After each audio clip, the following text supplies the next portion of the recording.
ആദ്യം മീരയിലേക്ക് കേരളത്തിൽ നിന്ന് നോക്കുമ്പോൾ എപ്പോഴും സ്ത്രീ സുരക്ഷ കൂടുതൽ ഉറപ്പാക്കപ്പെടുന്നു എന്നുള്ള ഒരു പൊതുവേ ഉള്ള വിലയിരുത്തലുകളൊക്കെ വരാറുണ്ട്. പൊതുവെ തമിഴ്നാട്ടിൽ പഠിക്കുന്ന വിദ്യാർത്ഥിനികളുടെ ഭാഗത്തു നിന്നും കേരളത്തിൽ നിന്ന് തമിഴ്നാട്ടിൽ പോയി പഠിക്കുന്ന വിദ്യാർത്ഥിനികളുടെ ഭാഗത്തു നിന്നും വ്യക്തിപരമായി പോലും അത് വൗച്ച് ചെയ്യാൻ കഴിയുന്ന ഒരാൾ കൂടിയാണ് ഞാൻ. ആ രീതിയിലുള്ള ഒരു സുരക്ഷ നടപ്പാക്കപ്പെടുന്ന ഒരു സംസ്ഥാനമാണ് തമിഴ്നാട്, പ്രത്യേകിച്ച് ചെന്നൈ നഗരം എന്നുള്ളത് കൊണ്ട് തന്നെ ഇന്ന് ഇന്നലെ അണ്ണാ യൂണിവേഴ്സിറ്റിയിലുണ്ടായ സംഭവം ഞെട്ടിപ്പിക്കുന്നതാണ്, പരിഭ്രമിക്കുന്നതാണ്. അതൊരു പുതിയ ഒരാശങ്ക മുന്നോട്ട് വെക്കുകയും ചെയ്യുന്നു രാഷ്ട്രീയപരമായി. പക്ഷേ ഈ തരത്തിലാണ് DMK സർക്കാർ എല്ലാ സ്ത്രീകൾക്കെതിരായിട്ടുള്ള അതിക്രമങ്ങളെയും ലാഘവത്തോടെയാണ് കാണുന്നത്.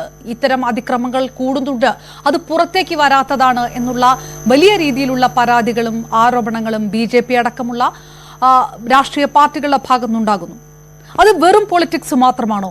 ശരിക്കും ചെന്നൈ സിറ്റി ആ തരത്തിൽ വയലൻസ് എഗെയിൻസ്റ്റ് വുമൻ കൂടുന്ന ഒരു സാഹചര്യം ഉണ്ടോ ഇപ്പോൾ? ഞാൻ ചെന്നൈയിലായിട്ട് ഏകദേശം ഒരു 40 വർഷക്കാലമായി. എൻ്റെ ഒരു അനുഭവം വെച്ച് പറയുകയാണെന്നുണ്ടെങ്കിൽ തമിഴകത്തിന്റെ സംസ്കാരം എന്ന് പറയുന്നത് തന്നെ സ്ത്രീകളെ ബഹുമാനിക്കുന്നു, അല്ലെങ്കിൽ സ്ത്രീകളെ അവര് വേണ്ട വിധത്തിൽ അവര് കൊണ്ടാടുന്നു അല്ലെങ്കിൽ ആദരിക്കുന്നു, അത്തരത്തിലുള്ളൊരു സംസ്കാരമാണ്. അതുകൊണ്ട് ഇത്തരത്തിലുള്ള വാർത്തകൾ എന്ന് പറയുമ്പോൾ അത് ശരിക്കും അത്ഭുതപ്പെടുത്തുന്നുണ്ട്, വേദനിപ്പിക്കുന്നുണ്ട്. അങ്ങനെ പൊതുവെ അങ്ങനെ കേൾക്കാറില്ല. ഇനി കേൾക്കാത്തതാണോ എന്ന് എനിക്ക് നിശ്ചയമില്ല.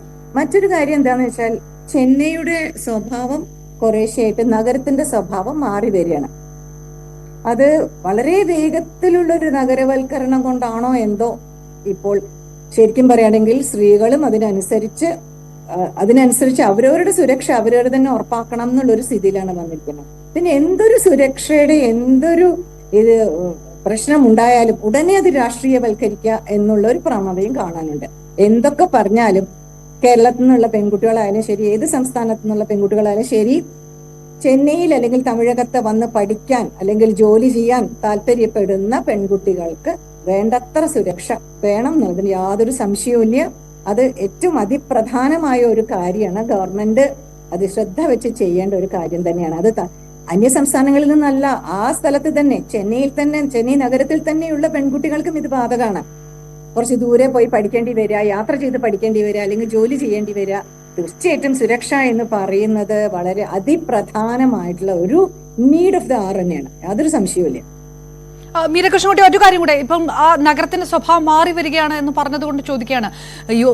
യൂണിവേഴ്സിറ്റിയുടെ അകത്താണ് ഇങ്ങനൊരു വിഷയം നടക്കുന്നത്. അതായത് രാത്രി സമയങ്ങളിൽ കുട്ടികൾ പ്രോജക്റ്റ് ഒക്കെ ചെയ്യാൻ വേണ്ടി പോകുന്ന ഒരു സ്ഥലം, വളരെ വിശ്വസിച്ച് പോകാൻ കഴിയുന്ന ഒരു ഇടം.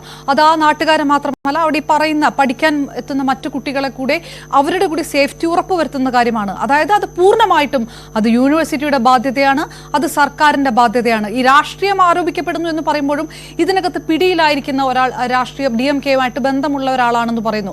വീഴ്ചയുണ്ടായിരിക്കുന്നത് ഈ ഭരിച്ചുകൊണ്ടിരിക്കുന്ന പാർട്ടിയുടേതാണ് എന്നുള്ള ആരോപണവും വരുന്നു.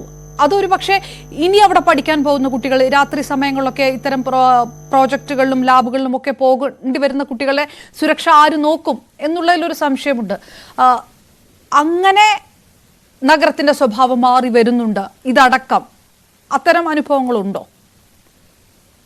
തീർച്ചയായും നഗരത്തിന്റെ സ്വഭാവം മാറുക എന്ന് പറഞ്ഞിട്ടുണ്ടെങ്കിൽ ഒരുപാട് ഫ്ലോട്ടിംഗ് പോപ്പുലേഷൻ വന്നു. ഇപ്പൊ പറഞ്ഞില്ലേ നേരത്തെ, വഴിയോരത്തെ ഒരു കച്ചവടക്കാരനാണ് ഇതിന് മുതിർന്നിരിക്കണത്. അപ്പൊ അവർക്ക് എന്തെങ്കിലും ഒരു പിന്തുണ കിട്ടാതെ അവർ ഇതിന് ഈ വക കാര്യങ്ങളിൽ ഇറങ്ങിത്തിരിക്കില്ല. പ്രത്യേകിച്ച് ഒരു ക്യാമ്പസിന്റെ ഉള്ളിൽ കടക്കണം എന്നുണ്ടെങ്കിൽ ഫെമിലിയാരിറ്റി ഉണ്ടായിട്ടുണ്ടാവണം, പലതവണ പോയിട്ടുള്ള ശീലം ഉണ്ടായിട്ടുണ്ടാവണം. അത്തരക്കാർക്ക് അതെങ്ങനെ കടക്കാം, എന്തൊക്കെയാണ് അവിടെ സ്വാഭാവികമായി എവിടെയൊക്കെ ആരൊക്കെ ഇരിക്കുന്നുണ്ടാവും എന്നുള്ള ഏകദേശ ചിത്രം അവരുടെ മനസ്സിലുണ്ടാവും. തീർച്ചയായും രാഷ്ട്രീയ കക്ഷികളുടെ ഒരു പിന്തുണ കിട്ടും എന്നുള്ള ഒരു ഉറപ്പെങ്കിലും അവർക്ക് ഉണ്ടാവും. രക്ഷപ്പെടാൻ പറ്റും.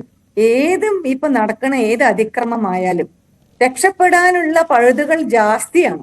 അതാണ് ഇവർക്ക് ഇത്രയും ഒരു ധൈര്യം ഇത്തരത്തിലുള്ള അതിക്രമങ്ങൾ ചെയ്യാൻ. ക്യാമ്പസിന്റെ ഉള്ളിൽ സുരക്ഷ എന്ന് പറയുന്നത്, അതിൽ വീഴ്ച വരുത്തുക എന്ന് പറയുന്നത് തീർച്ചയായിട്ടും അത് ഗവൺമെന്റിന്റെ അങ്ങേയറ്റത്തെ ഒരു വീഴ്ചയായിട്ട് തന്നെയാണ് ഞാൻ കാണുന്നത്. Okay, right. ഞാൻ തിരികെത്താം. ഇതിന്റെ ഒരു രാഷ്ട്രീയ വിഷയത്തിലേക്ക് കടക്കുന്നതിന് മുൻപ് മാളവിക പിന്നെ കൂടി നമുക്കൊപ്പം